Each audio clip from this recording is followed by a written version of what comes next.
So why we created the strategy toolkit, this is a question we get sometimes. So we've worked with lots of nonprofits. We started to notice that the nonprofits were sort of struggling with implementing a really consistent, well-documented communication strategy. Usually we found our clients have a pretty good overall strategy. They know their mission well, they know the people they're trying to help, they know their donors well, but there wasn't sort of a unifying strategy that was kind of like around all the time you could reference and then you could really leverage as a tool, right? So this strategy toolkit and all the things we're going to go through today is really to help just to really help you leverage it and to implement strategy in a way that pushes your mission forward, grows the organization, gets more donations, more volunteers, all of that kind of stuff. So it's really important too. I feel like strategy is really important for nonprofits because you really need to maximize your impact, right? You need to use your money really well. You have usually, not an unlimited amount of resources or an unlimited amount of money. So you really need to stretch every dollar, and strategy can really help do that. And sometimes people do strategies right, and then they just don't ever reference them again. And that by this poll, it seems like maybe sometimes that's happened to some of you. Someone created a nice communication strategy maybe 5, 10 years ago, but then it was never referenced again. So what I'm going to show you are all documents you can keep current and use and really leverage them. So we'll talk a little bit about why strategy, why a detailed strategy you can use from the top to the bottom of the organization, what it can do for you, why is this important? So it's really three major areas that strategy can help enable for you. What can strategy do for you? Well, it can really help build a strong identity. And we're going to go into details of all of these three things, but it helps you really with your identity of your brand and your mission and your entire organization.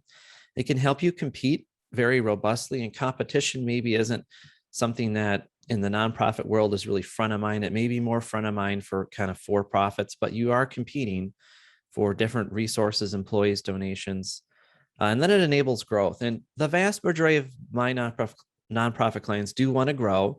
There may be a few out there where maybe you're deal with housing scarcity and you have a building with only so many beds, you can't fill any more than what you have. It's rare though. Most nonprofits do want to grow. They want to serve more people, grow their mission, grow donations, grow the staff. So when it comes to identity, what I'm talking about is really being known for your mission, connecting your brand with your mission, and so that you're recognizable for the great work you do. And not just in a general sense, but in a specific sense, having what we call a special sauce, right? So if you deal with housing scarcity, maybe it is you're specializing in helping veterans, or you're specializing in helping women with families, single moms, or you have some kind of specialty. So to attract great donors, passionate staff, and volunteers, really having that secret sauce, that's the part of your mission and identity dialed in, really does help. It helps a lot. And having a strong identity can really help you work smarter too. It enables the whole team to sort of speak uniformly and consistently about your mission and put really good information forward from the top to the bottom. So, when the CEO and the director of development is using the same language and the same communication style as even the interns, when you have that top to bottom uniformity, that can really help. It can help a lot with all kinds of aspects of growing and running your organization. A little bit about competition. When we talk about competition, there's different areas that you are kind of competing with other nonprofits for. One being sort of what we call share of voice. For your mission and the issues that your organization deals with, there's all these voices out there on the internet and social media, earned media, in the news. And so if you want to be a thought leader in your area and really be known as one of the leaders for that mission, for what you're doing, the need that you're filling, having a larger share of voice really helps. It'll help you get bigger donations, more significant long-term donors. You're competing for the donors, right? People only have so much money. And so if someone is really passionate about food scarcity, housing scarcity, or addiction recovery, and they're going to donate to some group, you will be much more visible if you have a bigger share of voice and you're competing well in the internet and in marketing. And it helps with grants, of course, too. Grant dollars, as everyone's submitting these grant proposals. If people look you up and you are seen as a thought leader, that's going to help you increase chances of getting great grants. Also, really good participants, having people go through your program if they're looking for uh, to get help with whatever the issue is that you deal with. And there's multiple organizations out there. It'll help you get more participants to fill up your programs, and especially with the ideal participants, the people that will really be served well by your products and services and be successful.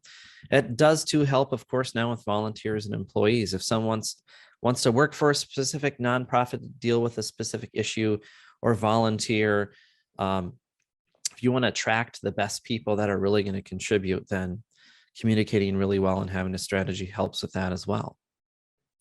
And it does enable growth. And so having a good communication strategy and a toolkit that everyone can use and be on board with helps, engage your board and engage your leadership. And I've seen this many times where a nonprofit has some great ideas, some great strategy. It's not really in a container, though. It's kind of nebulous. It's not organized and documented. And once they do that, they can really get the board engaged, right? And more on the same page and seeing the value of the work they want to do. Maybe you want to do a social media campaign or do this campaign or that campaign. When it's really well documented and the board can see the strategy and leadership can see the strategy, they will buy into these ideas, and everyone in the organization can kind of be rowing the boat in the same direction. So, and another really important thing about the strategy we're going to cover is this idea of creating, right, like a feedback loop. So a feedback loop, you kind of are going to plan, you're going to implement, and then you're going to measure how is your communication working, and then refine it, right? If something needs to be refined, maybe you started doing some things on Instagram, but it's not getting the traction you need. It's not worth it anymore. So maybe you shift time and resources from that to communicating on some other platform. So it's really about maximizing your budget for communication and maximizing the dollars those donors give you, right? To having a good strategy will help you to not spend money where it's not effective, and so having a documented strategy enables this kind of growth and enables this real kind of feedback loop, so you can continually refine your strategy and what you're doing and make it more and more effective. So I'm going to switch the poll here to a new one. There'll be polls throughout this, so if you want to answer them, that helps a lot. It's really nice to kind of guide what we talk about.